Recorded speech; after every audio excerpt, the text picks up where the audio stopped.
ओम श्री सद्गुरुवे नमः।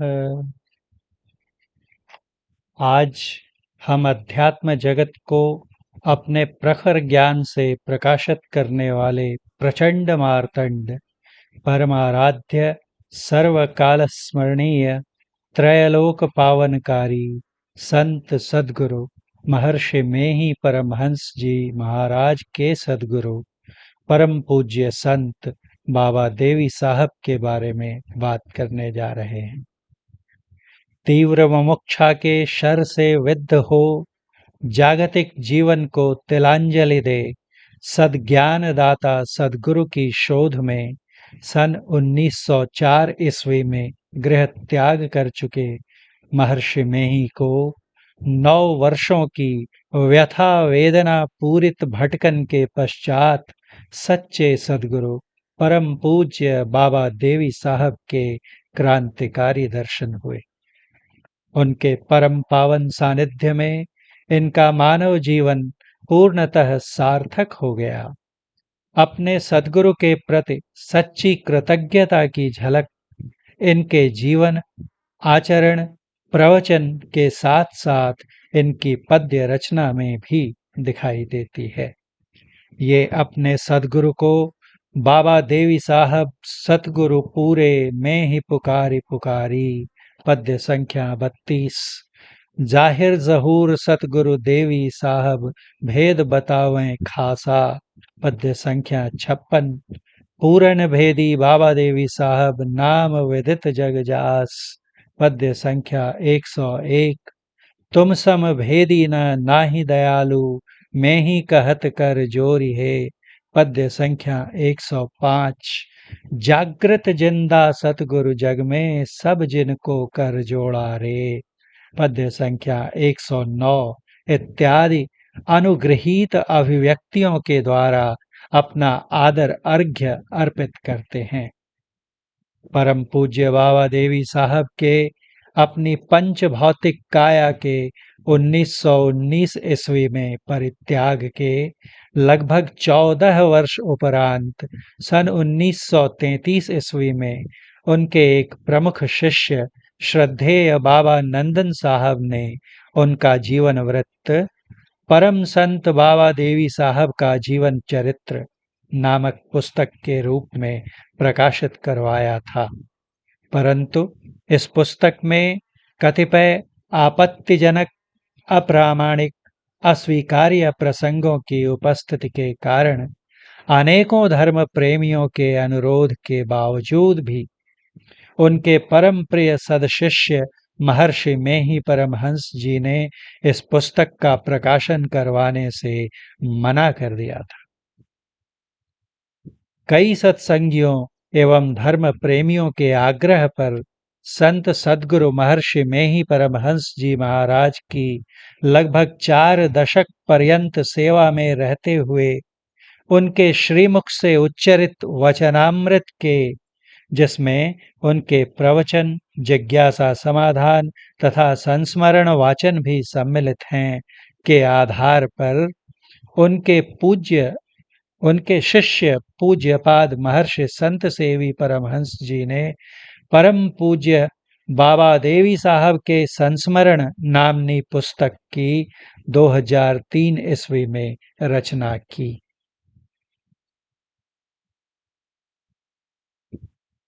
प्रस्तुत पाठ इसी पुस्तक के प्रथम अध्याय से किया जा रहा है, जिसका शीर्षक है बाबा देवी साहब का संक्षिप्त जीवन परिचय, जिसे सुनकर किसी भी भक्त हृदय को निश्चित ही सत्प्रेरणा प्राप्त होगी, आध्यात्मिक भाव और भी सुदृढ़ होगा और भक्ति साधना मार्ग पर चलने में सहायता मिलेगी। तो आइए प्रेम से श्री सद्गुरु महाराज की जय जयकार करते हुए श्रवण करते हैं बाबा देवी साहब का संक्षिप्त जीवन परिचय, पुस्तक बाबा देवी साहब के संस्मरण से। परम संत बाबा देवी साहब का जन्म सन 1841 ईस्वी के मार्च महीने में मुंशी श्री महेश्वरी लाल जी के पुत्र के रूप में हुआ था। श्री महेश्वरी लाल जी जाति के कायस्थ थे और हाथरस तहसील जिला अलीगढ़ में कानून गोई का काम करते थे। इनके परिवार के लोग हाथरस किले के पास रहने वाले संत तुलसी साहब के शिष्य थे। संत तुलसी साहब कभी-कभी इनके घर पधारने की कृपा करते थे। कहा जाता है कि श्री महेश्वरी लाल जी की संतान को शिशुपन में ही काल के गाल में समा जाना पड़ता था। इस कारण वे कुछ दुखी रहा करते थे। एक दिन अचानक ही संत तुलसी साहब उनके घर आए और कहने लगे, तू बड़ा चिंतित दिखता है। संतान की चिंता न कर। इस वर्ष तेरे घर एक पवित्र आत्मा का जन्म होने वाला है। बराबर सत्संग भजन करते रहना। मैं कुछ समय के लिए बाहर जाना चाहता हूँ। वर्ष पूरा होने के पहले ही मुंशी महेश्वरी लाल जी के घर एक सुंदर तेजस्वी बालक ने जन्म लिया। पुरोहित ने जन्म कुंडली बनाई और कहा कि यह बालक बड़ा प्रतापी होगा। हिंदू ही नहीं, अनेक धर्मों के लोग इसका सम्मान और यशगान करेंगे। मुंशी जी के संबंध के एक भाई ने बालक का नाम देवी प्रसाद रखा। जब बालक की उम्र 4 वर्ष की हुई तो मुंशी जी को पता चला कि संत तुलसी साहब हाथरस लौट आए हैं। वे तत्काल ही अपनी स्त्री और बच्चे के साथ उनकी कुटिया पर आशीर्वाद लेने पहुंच गए। संत तुलसी साहब बच्चे को देखकर बहुत प्रसन्न हुए और कुछ समय के लिए प्रसन्नता पूर्वक अपना दाहिना हाथ उसके सिर पर रख दिया, मानो अपना विशेष अनुग्रह प्रदान कर रहे हों। फिर कहने लगे, इसे साधारण बालक न समझना। यह अपने पराक्रम से सोए हुए भारतवर्ष में आध्यात्मिक जागृति पैदा करेगा। बाबा देवी साहब बचपन से ही सच्चे, सरल किंतु निर्भीक थे। इनकी अवस्था 6 वर्ष भी नहीं हुई थी कि रात्रि काल में घंटों एक आसन में ध्यानस्थ बैठे रहने लगे थे। शैशवावस्था में शैशवावस्था में भी खेल कूद की अपेक्षा इन्हें सत्संग वचन सुनना प्रिय लगता था। 6.5 वर्ष की अवस्था में इनकी समुचित शिक्षा के लिए एक योग्य अध्यापक को नियुक्त कर दिया गया।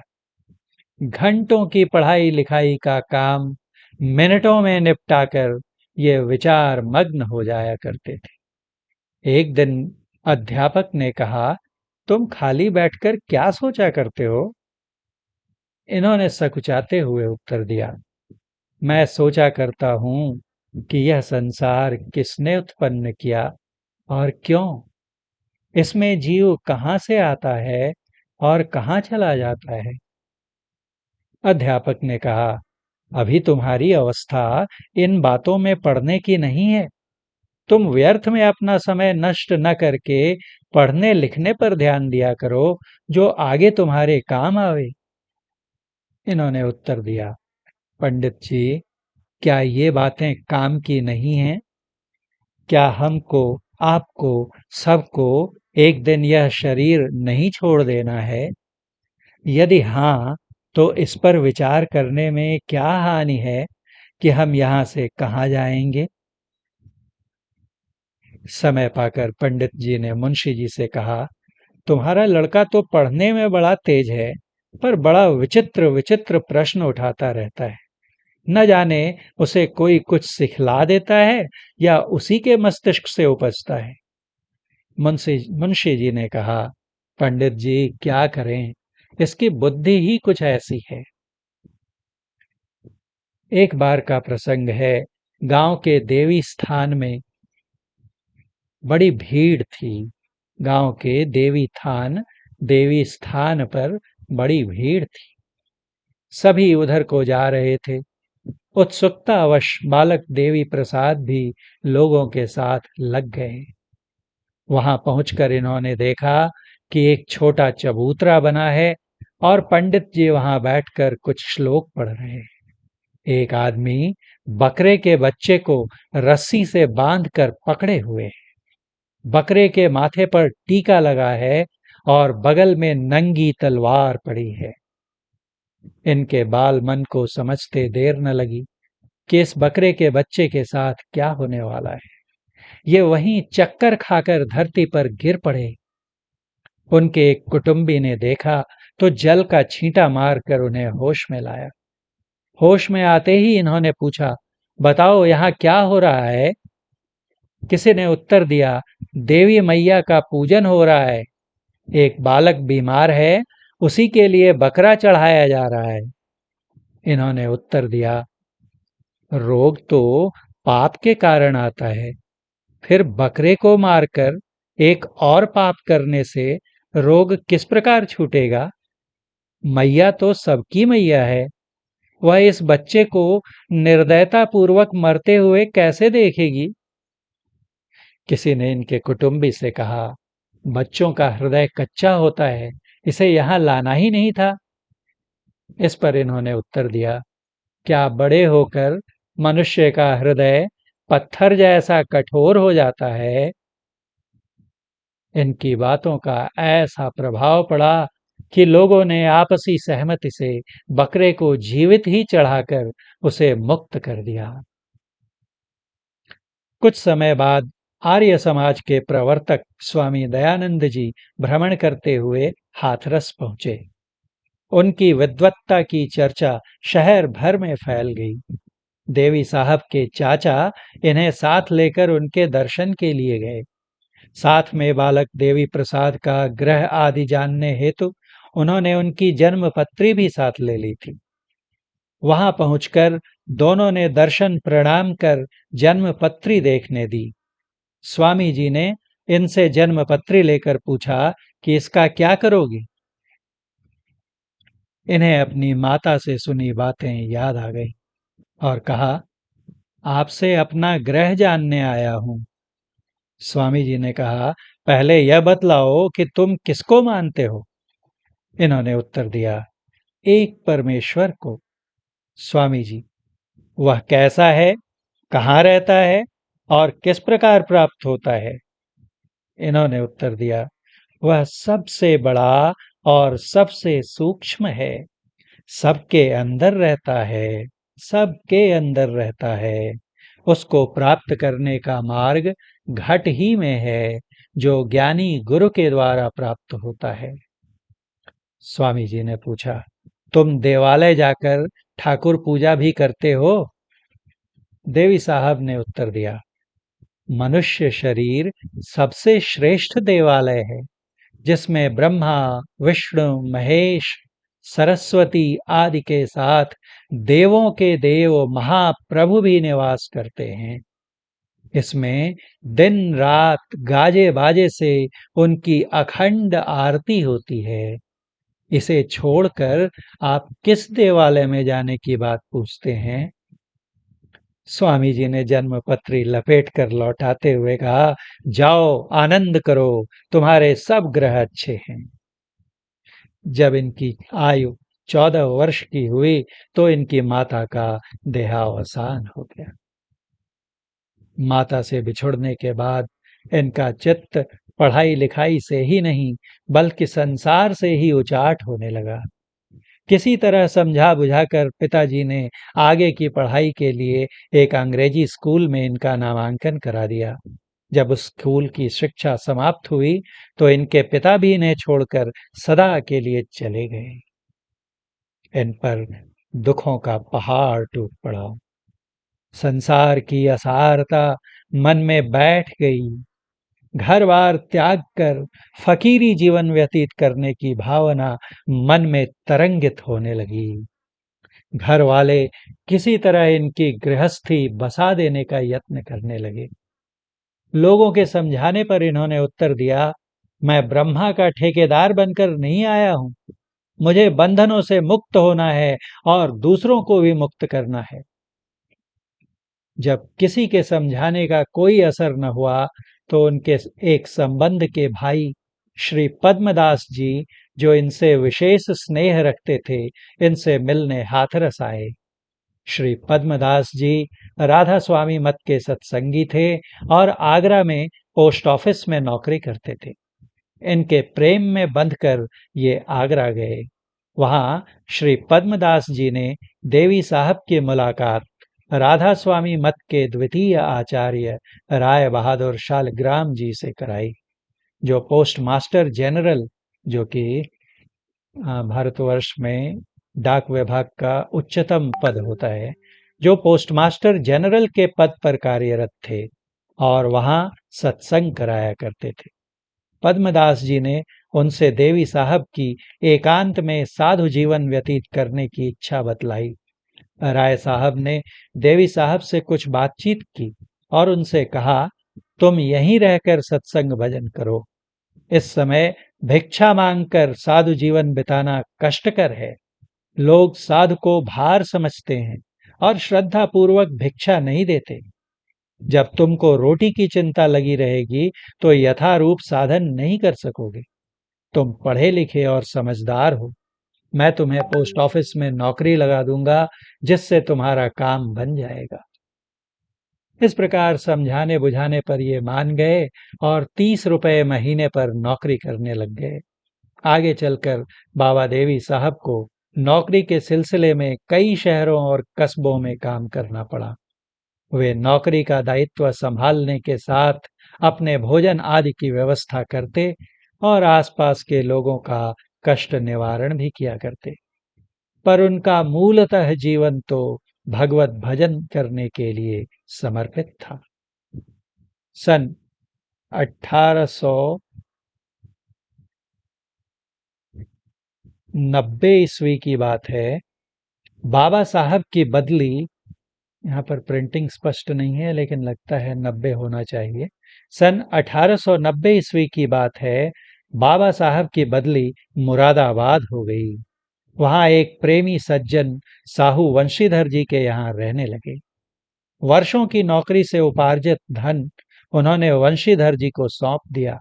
वंशीधर जी ने उस धन को अपने व्यापार में लगा दिया। इससे बाबा साहब को 30 रुपए प्रति महीने की स्थायी आय होने लगी, जो उनके शरीर निर्वाह के लिए पर्याप्त थी। अब बाबा साहब नौकरी से त्याग पत्र देकर, क्योंकि ऐसे ही 30 रुपए अब इनकी ही कमाई, जो उपार्जन किया था धन, उस पर ही इन्हें प्राप्त होने लगी, इसलिए अब बाबा साहब नौकरी से त्याग पत्र देकर सत्संग भजन में मस्त रहने लगे। उनका रहन सहन और भोजन बहुत ही साधारण था। चाहे कोई भी ऋतु हो, वे एक लंबा काला कुर्ता ही पहना करते थे। साधना जनित तेज उनके मुखारविंद से प्रकट होता था। धीरे धीरे इनकी सिद्धि फैलने लगी। इनके ज्ञान से आकर्षित होकर अनेक विद्वान, धनवान, बुद्धिमान नगरवासी इनकी सेवा में उपस्थित होने लगे। बाबा साहब पात्रता देखते हुए श्रद्धालुओं को आंतरिक साधना की क्रिया भी बतला दिया करते थे।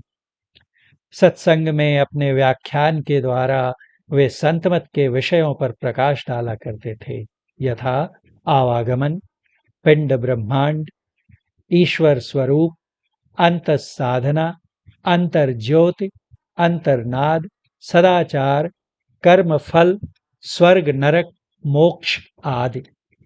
सन 1883 ईस्वी में साहू वंशीधर जी का, अच्छा यहाँ 83 है, तो फिर ये जो पहले हमने देखा वो 83 के पहले ही होना होगा, तो या 70 होगा या 80 होगा, ये स्पष्ट नहीं है।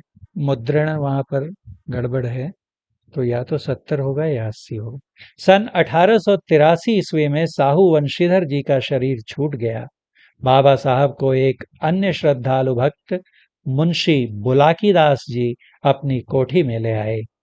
कोठी के निचले भाग में बाबा साहब का आसन लगा रहता था। वहां से ही सत्संग प्रचार का कार्य होने लगा। इसी बीच बाबा साहब ने तुलसी कृत रामायण की जिसे घट रामायण कहते हैं, एक सुंदर टीका की जिसका नाम बाल का आदि और उत्तर का अंत रखा गया। इसमें नाम महिमा, कर्म, भक्ति, ज्ञान आदि सार विषयों पर उत्तमता से समझाया गया है। बाबा साहब सत्संग के अवसर पर संत तुलसी साहब रचित घट रामायण का पाठ करवाते थे। आगे चलकर बाल का आदि और उत्तर का अंत का भी पाठ होने लगा।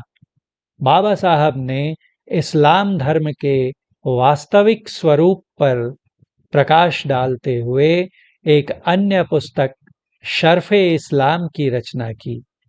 इसमें बतलाया गया है कि कुर्बानी जो सबसे प्यारी वस्तु की बतलाई गई है, वह मन की ही हो सकती है, न कि पशुओं की। और जिहाद का अर्थ होता है धर्म के लिए, धर्म के रक्षणार्थ विधर्मियों से युद्ध। बाबा देवी साहब ने लिखा शर्फ़े इस्लाम में, और जिहाद का आशय बुरी इच्छाओं पर जिहाद करना है, क्योंकि यही सबसे अधिक काफिर है। बाबा साहब ने ईसा मसीह के मत पर भी बहुत कुछ लिखकर उसके रहस्यों का उद्घाटन किया।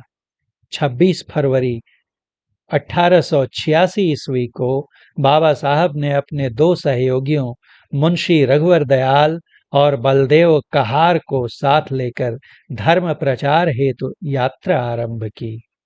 लखनऊ, बनारस, डुमरांव, बक्सर, बांकीपुर, जमालपुर, मुंगेर, भागलपुर आदि अनेक स्थानों की यात्रा की। ये जहां जाते विज्ञापन पत्र छपवा कर बंटवाया जाता और नियत समय पर श्रद्धालुओं के बीच व्याख्यान देते। ये पंच पापों झूठ, चोरी, नशा, हिंसा और व्यभिचार के त्याग के साथ परोपकार करने, सत्संग करने, मेहनत की रोटी पर निर्वाह करने आदि का उपदेश देते थे।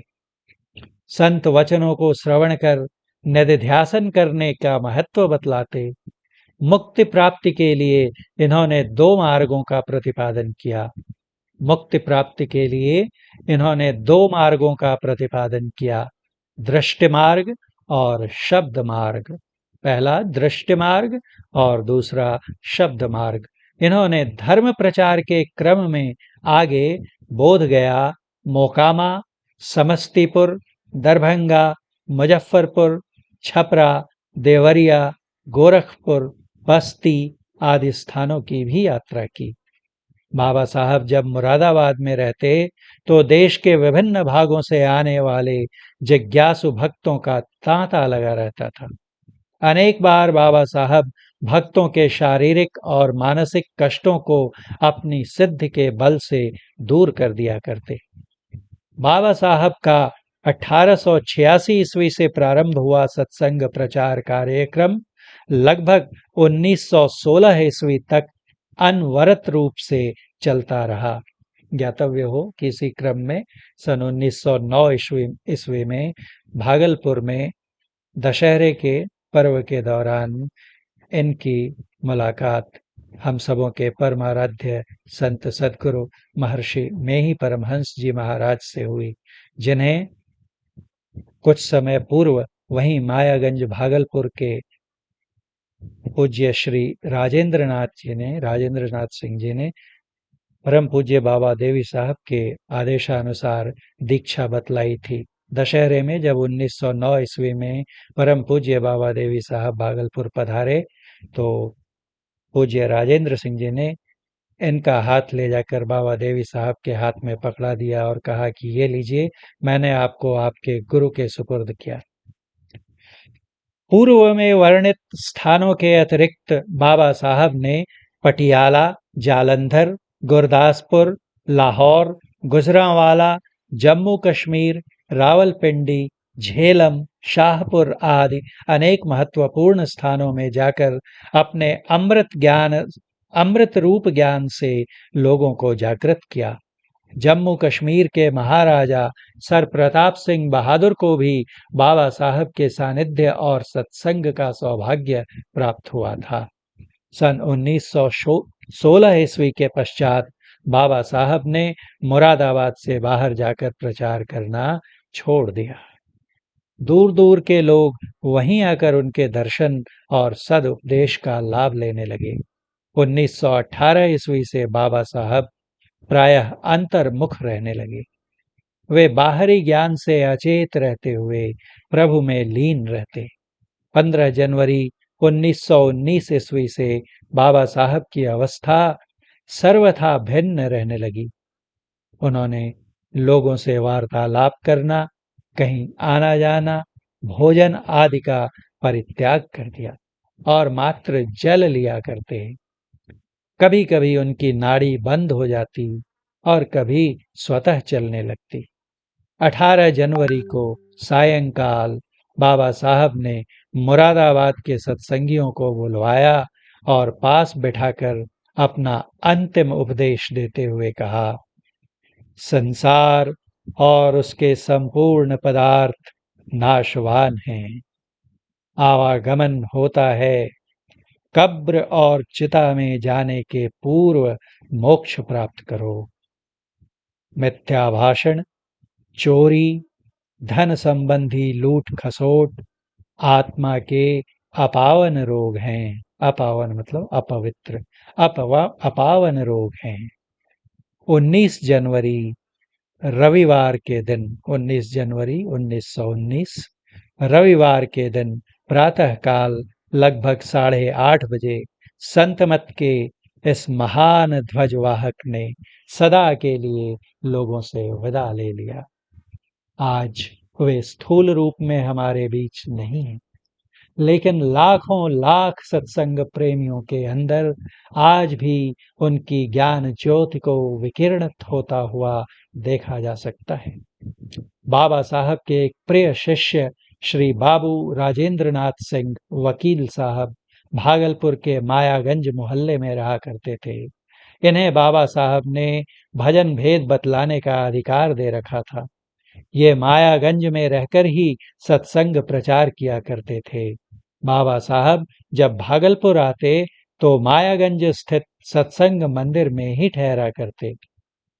परम पूज्य गुरुदेव, ये महर्षि संतसेवी परमहंस जी लिख रहे हैं, अर्थात परम पूज्य गुरुदेव से तात्पर्य महर्षि में ही परमहंस जी से है। परम पूज्य गुरुदेव महर्षि में ही परमहंस ने संतमत की दीक्षा दृष्टि साधन उक्त बाबू राजेंद्र नाथ सिंह से ही प्राप्त की थी। सन 1909 ईस्वी में पूज्य गुरुदेव को भागलपुर में ही बाबा साहब के प्रथम शुभ दर्शन हुए थे। आगे चलकर पूज्य गुरुदेव के ऊपर उनकी अर्थात उनके गुरुदेव परम पूज्य बाबा देवी साहब की असीम कृपा हुई। जिस प्रकार एक कुंभकार यत्नपूर्वक मिट्टी से बर्तन का निर्माण करता है, उसी प्रकार बाबा साहब ने इनके अंदर ज्ञान की संपूर्णता भरकर इन्हें योग्य गुरु बना दिया। इनकी योग्यता को परखकर उन्होंने स्वेच्छा से इन्हें संतमत की अंतिम साधना सुरत शब्द योग की क्रिया बतलाई।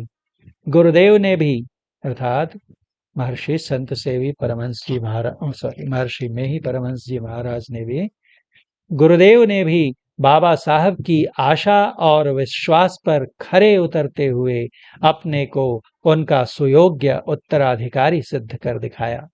इनके द्वारा कुप्पा घाट भागलपुर में स्थापित सत्संग आश्रम आज संतमत के केंद्रीय आश्रम के रूप में जगत विख्यात हो रहा है। संतमत का जो ज्ञान लगभग अपने देश तक सीमित था, वह इनके कठिन साधना के तेज से सूर्य किरण की भांति विश्व भर में फैल गया। आज संतमत के अनुयायी अमेरिका, रूस, England, Australia, Japan, Thailand, Norway, Sweden आदि अनेक देशों में फैले हुए हैं। हिंदू ही नहीं, मुसलमान, सिख, ईसाई, बौद्ध, जैन आदि सभी धर्म संप्रदाय के लोग संतमत के ज्ञान को श्रद्धापूर्वक ग्रहण कर रहे हैं। उत्तरी भारत और नेपाल राज्य में तो संतमत का इतना व्यापक प्रचार हुआ कि इन क्षेत्रों में आयोजित किसी सत्संग में आज लाखों की उपस्थिति देखना सामान्य सी बात हो गई है। परम पूज्य गुरुदेव ने 8 जून 1986 ईस्वी को भागलपुर स्थित इस केंद्रीय आश्रम में रहते हुए अपने पार्थिव पिंड का परित्याग कर दिया। बोलिए प्रेम से श्री सद्गुरु महाराज की जय।